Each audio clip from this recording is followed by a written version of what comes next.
Um traço marcante que distingue o homem do animal é a nossa capacidade de produzir e transmitir cultura. Hoje, o TV Aberta vai apresentar pessoas que formam uma corrente cultural capaz de mover vidas. São mobilizadores que lutam todos os dias para tornar a cultura cada vez mais acessível.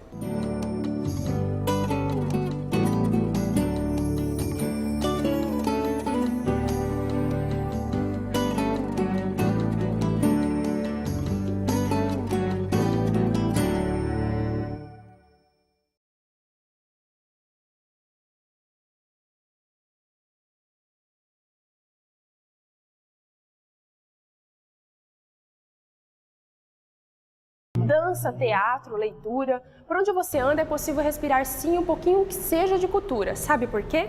Porque tem muita gente que tem arregaçado a manga para proporcionar oxigênio cultural por aí. É o caso do Ronilson Guerreiro e sua encantadora gibiteca. Podia ter sido só mais uma coleção daqueles apaixonados por quadrinhos. Mas não, a paixão de Ronilson pelos gibis não ficou restrita a uma sala fechada e pessoal. Ele compartilhou tudo com a comunidade, um acervo que inclui até raridades. Eu acredito sim que as histórias em quadrinhos nos remete ao mundo mágico, nos remete ao mundo de uma fantasia, que até está faltando muito hoje para as nossas crianças. A fantasia, a criatividade, a imaginação criativa. Então eu tinha 150 gibis que eu estava lendo. Um amigo meu foi em Curitiba e disse assim: "Ô Guerreiro, tem uma gibiteca em Curitiba." Eu um dia peguei um ônibus aqui à noite, fui lá em Curitiba, vi como é que era a gibiteca de Curitiba, vim com essa ideia. E eu falei, eu quero montar uma gibiteca em Campo Grande. E aí eu peguei, trabalhava em um hotel e comecei a mandar correspondências na época, era um telex, sei lá como é que funcionava aquele equipamento na época. Mandei 180 para várias embaixadas, Alemanha, Canadá, Timor-Leste, até para Bolívia eu pedi ajuda, né? O que eu poderia receber era um não. E de 180, somente 10 me responderam. A embaixada 10, 8 falaram assim, não podemos te atender, mas parabéns pela iniciativa. 2, a embaixada da França, a embaixada da Austrália, falaram, podemos te ajudar. Na época, eles me deram todos os equipamentos necessários para a implantação da gibiteca. E aí começamos o projeto da gibiteca, que era uma sala pequena, porém, eu vi que a coisa começou a funcionar e o que eu mais achei gostoso foi o envolvimento da comunidade. Da paixão nasceu a Gibiteca, um espaço agradável que recebe todos os dias dezenas de crianças e também adultos. Maria Clara passa horas grudada nos quadrinhos. Para ela, um momento de diversão que traz muito aprendizado. Se você não consegue nada, né? Então tem que aproveitar essa sua oportunidade, porque senão você vai ficar sem ler, né? Daí fica difícil de ir para a faculdade, daí você tira 0. Fabiano também, sempre que sobra um tempo, se dedica ao máximo à leitura dos gibis. O garoto chega a ler uma média de 6 a 7 livros em poucas horas de visita e ainda leva mais gibis para ler em casa. Daí nós aprendemos cada vez mais, quando tu vai lendo mais, vai praticando cada vez mais, daí você vai aprendendo. Ao ver o interesse dos pequenos leitores, Ronilson foi mais longe. Além da biblioteca, ele montou uma sala de computadores com acesso à internet. Tudo de graça. Rosa, que é pedagoga e também trabalha na Gibiteca, explica que os quadrinhos se apresentam como uma ferramenta de linguagem prática e divertida, que estimula a criatividade e a liberdade de expressão. Aumenta a comunicação verbal entre as crianças, com os pais, até os próprios pais mesmo nos procuram, falando assim a modificação da criança, da comunicação dele com os amigos, assim, na interação, na socialização, o potencial também, o potencial criativo da criança, você vê a criatividade. Numa oficina, vamos supor, você faz uma oficina de contação de história, há total participação e ajuda no desenvolvimento da criança, nos desenhos, na parte lúdica deles, eles se interagem. Exemplo e tanto o projeto Gibiteca, não é mesmo? Mas você pensa que para por aí? Não, Ronilson, quem coordena o projeto, levou a iniciativa adiante, mais precisamente sobre 2 rodas.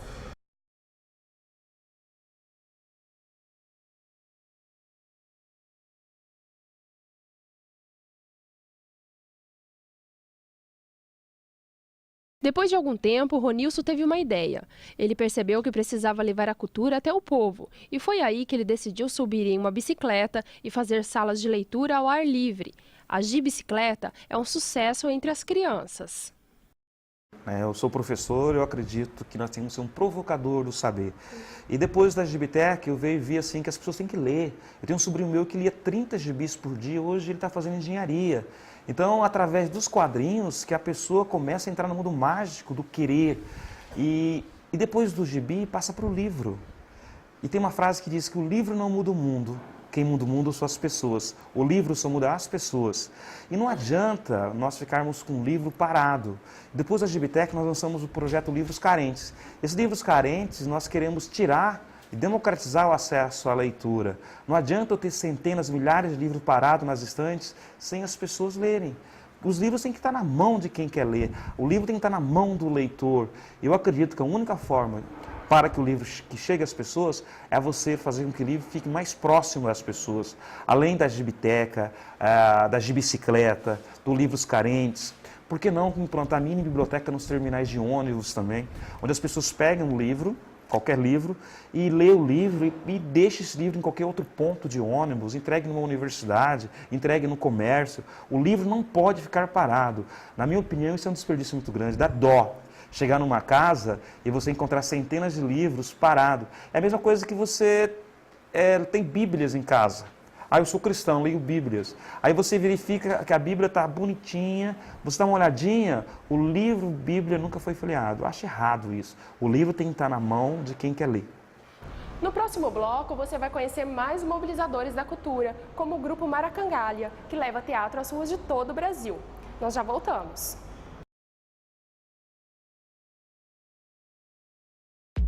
Você sabia que causas que envolvem água, luz e telefonia podem ser resolvidas de maneira rápida?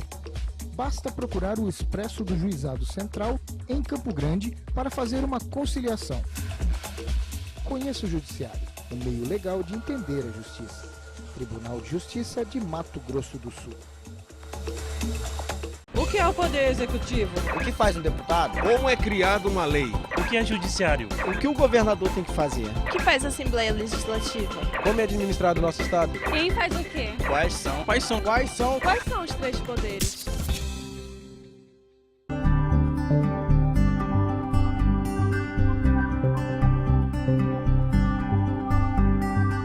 Também localizado no Parque dos Poderes, o Judiciário ou Judicial é um dos três poderes do Estado moderno. É exercido pelos juízes e desembargadores e julga de acordo com as regras constitucionais e leis criadas pelo Legislativo. A função do Poder Judiciário é garantir os direitos individuais, coletivos e sociais e resolver conflitos entre cidadãos, entidades e Estado.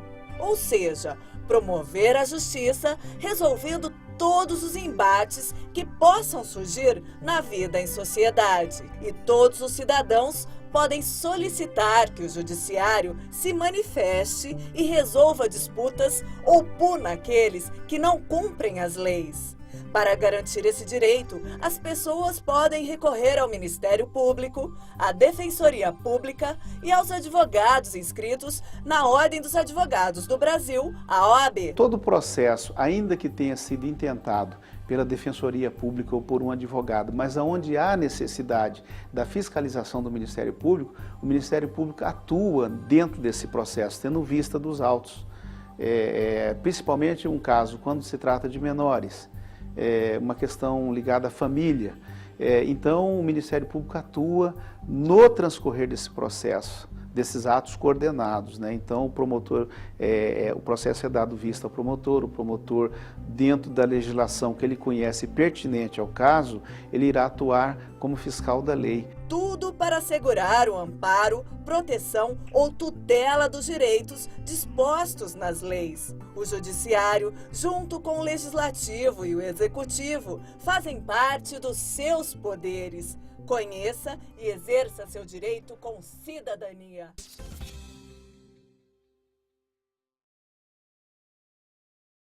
O portal do Tribunal de Justiça de Mato Grosso do Sul possui o sistema PUSH, Nele você cadastra seu processo e recebe por e-mail todas as movimentações realizadas. Conheça o Judiciário, um meio legal de entender a justiça. Tribunal de Justiça de Mato Grosso do Sul. Se o povo tem direito à cultura, o Grupo de Teatro Maracangalha garante com muita competência esse direito. Desde 2006, a trupe ocupa os mais diversos espaços públicos com a arte. Para os atores do Grupo Teatro Imaginário Maracangalha, a rua é o palco. É por espaços não convencionais que eles compartilham cultura. São encenações em praças, feiras livres, avenidas, centro da cidade. Em todo lugar, a arte ao estilo Maracangalha é sempre bem-vinda. A trupe é dirigida pelo ator e diretor teatral Fernando Cruz. Especializado em dramaturgia e teatro de rua, ele garante: a ideia da arte Maracangalha é democratizar a cultura e levantar discussões importantes por meio da arte.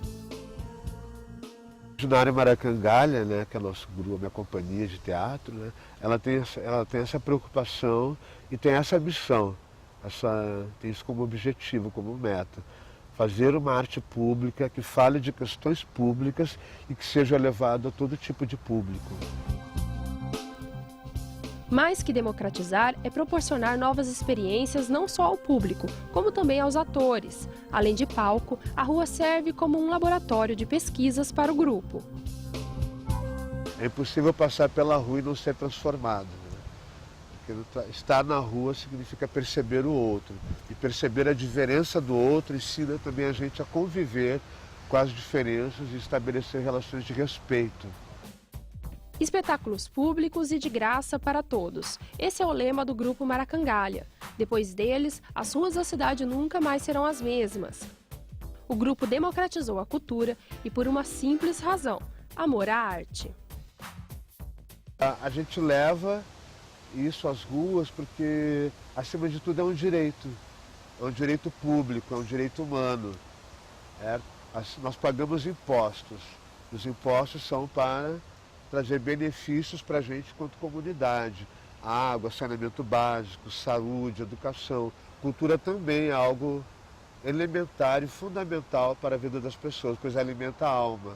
E uma alma alimentada, ela é muito mais digna.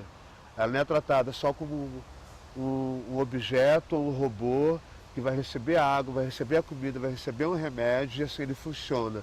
Não, ele precisa de algo que lhe dê condições de não ser só um ser mecânico, mas que seja um ser humano, transformador, que ame, que tenha prazeres, que tenha percepções, sentimentos próprios, né? E a arte, ela desperta isso, por isso ela é um direito público e ela tem que ser incluída entre as políticas públicas. A capacidade que a cultura tem de transformar a vida de uma pessoa, você vai ver agora. Imagina um indígena que chega à cidade com o desafio de se integrar à vida urbana. Como ele consegue isso? Veja na matéria. Dionedson Terena, 36 anos. A história dele é um exemplo do poder transformador da cultura. O indígena integra o grupo teatral de risco Afrodite-se, um projeto que compartilha a arte com pessoas em situação de risco social. Quando eu saí da minha aldeia, eu vim para Campo Grande e aqui no Teatro Grupo de Risco eu me encontrei, né? Eu encontrei as pessoas que me acolheram também, que ajudaram também enfrentar esse desafio, morar na cidade, conviver essas duas identidades, né? De não índio também. E a partir do teatro, ela me ensinou como enfrentar todo esse desafio, todas essas dificuldades, né? Porque no teatro, o teatro é um espaço onde você obtém autonomia, né? Você consegue se libertar daquilo que às vezes pensamos que nós não conseguimos. O teatro, ela ajuda as pessoas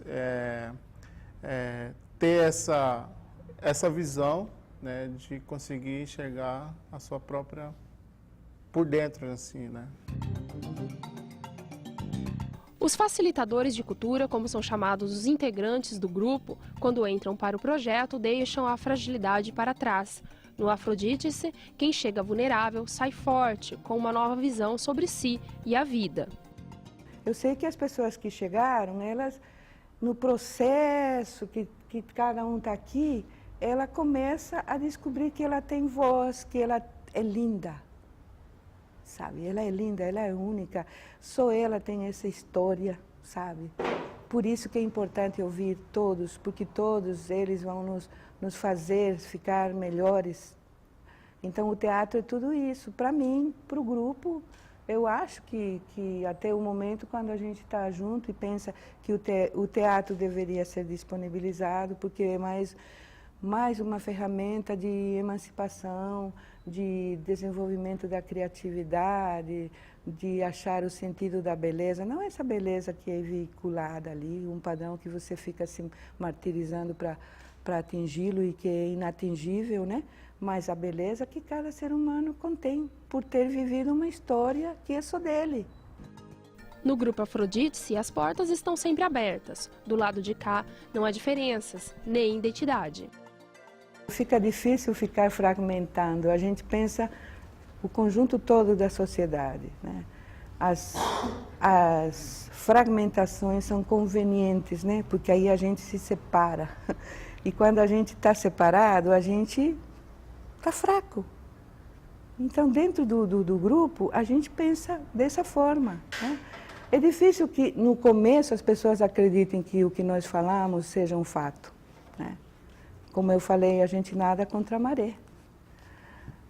Mas a gente tem braços fortes. Hoje, quando eu avalio esses dois pontos, o John Edson era o John Edson que não conseguia expressar o que ele queria expressar dentro da sociedade não índia. E hoje eu vejo o John Edson que todo esse medo que existia antes com o John Edson, antes vir para o teatro, hoje não existe mais, hoje mudou. Eu consegui furar esse bloqueio que me deixava muito opressivo, assim, que não conseguia fazer com que eu mesmo transmitir o que eu quero, né? Hoje eu me vejo assim, e ela me fez com que fortalecer também a mim mesmo, né? Ter aquele espírito de que hoje eu posso dizer que eu posso, né?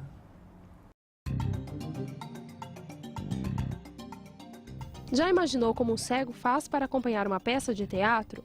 E para atuar no palco, então? Tudo isso parece uma missão quase impossível, mas o espetáculo inclusivo O Sono Entristecido da Lua Pantaneira mostra que para os mobilizadores da cultura, todo desafio pode sim ser superado. A pequena Larissa, de 7 anos, é uma das atrizes da peça. Ela interpreta uma indiazinha encarregada de alegrar a lua toda vez que ela ficar triste. A presença encantadora de Larissa no espetáculo é uma cena perfeita do que é superação. Eu falo, meu nome é Mupna, vou ajudar vocês a alegrar a Dona Lua quando ela estiver triste. Mudou muita coisa, Larissa era um pouco tímida, assim, para falar no palco, ela tinha vergonha quando tinha muitas pessoas assistindo ela. Agora desenvolveu bem, ela já está falando, conversa bem e não tem mais aquele medo de subir aos palcos, já fez várias apresentações, teatro, essas coisas, e não tem mais medo. A peça é baseada no livro da escritora Sandra Andrade. Foi ela mesma quem adaptou e produziu a peça. Um trabalho cuidadoso que se utiliza de recursos de audiodescrição para torná-lo inclusivo. Porque quando você escreve, você não fala assim, olha, eu tô escrevendo para alguém que não vai enxergar. Você escreve e às vezes, você peca em descrever uma textura. E aí eu tinha que falar para eles, olha, a lua, você nunca viu a lua, mas a lua é desse jeito. Eu vejo a lua todos os dias, né? Aí eu fui vendo a minha obra e vi que eu não estava muito distante de quem não enxerga. A peça reúne as principais atividades desenvolvidas pelo projeto Novo Olhar, que são a dança, a música, o teatro, o balé e até mesmo a contagiante capoeira. O som é vibrante e chama todos para a roda. O Ponto de Cultura Novo Olhar tem o patrocínio da Fundação de Cultura do Estado de Mato Grosso do Sul. Este projeto veio fortalecer as ações culturais que nós desenvolvemos aqui na instituição como atividades complementares. A importância da oficina de capoeira, oficina de canto, oficina de dança, de teatro, de ensino de instrumentos, musicalização, assim, é uma ação complementar ao processo de reabilitação, à inclusão. Eu vejo que hoje nós estamos caminhando para fechar uma sistematização de atendimento de capoeira para pessoa com deficiência. E ao contrário do que muitos vão dizer, poxa, mas isso aí é coisa da terapia, da pedagogia, não tem nada a ver com cultura, muito pelo contrário. Enaltece a cultura, porque é através da cultura, capoeira, berimbau, canto, música, que a gente consegue oportunizar um ambiente terapêutico, pedagógico, que estimule o desenvolvimento da pessoa, a ponto dela melhorar o seu segurar uma sacolinha, o pegar um ônibus. Eu tenho alunos aqui, o José da Paixão, que através da capoeira, ele conseguiu pela primeira vez em 54 anos, sair da sua casa num domingo à noite para ir numa feira central. Para mim foi muito ótimo, muito bom. Aquilo que às vezes eu não fazia, hoje faço, com certeza, né? Supor, às vezes andar de ônibus, que a gente tinha aquela insegurança de se perder, de se localizar, né? Para mim foi muito ótimo a capoeira. E o SMAC, historicamente, ele desenvolve ações culturais, como nos programas de atendimento. Então, ela vem assim, modificar emocionalmente a pessoa, trabalha o equilíbrio, noção espacial, trabalha com profissionalização também, né, que podemos considerar que alguns músicos saíram aqui da instituição e hoje nós estamos fomentando muito essas ações. Então a cultura está em tudo, né? Nós podemos conhecer a cultura sul-mato-grossense com este projeto, né? Fizemos um trabalho de história da cultura sul-mato-grossense e as pessoas que frequentaram cada vez mais aprendendo e utilizando as oficinas para a sua inclusão social e para o seu desenvolvimento social. Então o mecanismo, o veículo que a capoeira se estabelece hoje quanto transformação de vida é muito mais do que fazer um movimento. É um movimento social, é um movimento de vida, é um movimento de relação consigo mesmo e com o outro. Quando produzimos essa reportagem, entrevistamos o músico Orlando Brito, que era responsável pela produção musical do espetáculo no SMAC. Infelizmente, ele se foi antes da reportagem ir ao ar. Como homenagem, finalizamos por aqui com uma palhinha do som que ele deixou pra gente.